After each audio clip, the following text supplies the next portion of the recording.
Hi guys.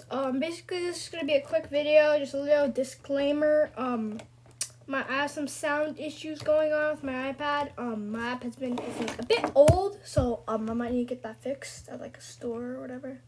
So yeah, if you see any videos that I post with no sound, that's just a problem I need to get fixed. It's a minor inconvenience. So yeah, I'm working on that.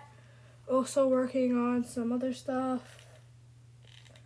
Oh yeah, a drawing video is gonna be coming up soon, by the way. So I'm gonna be doing some drawing. Okay. So yeah, that's basically it.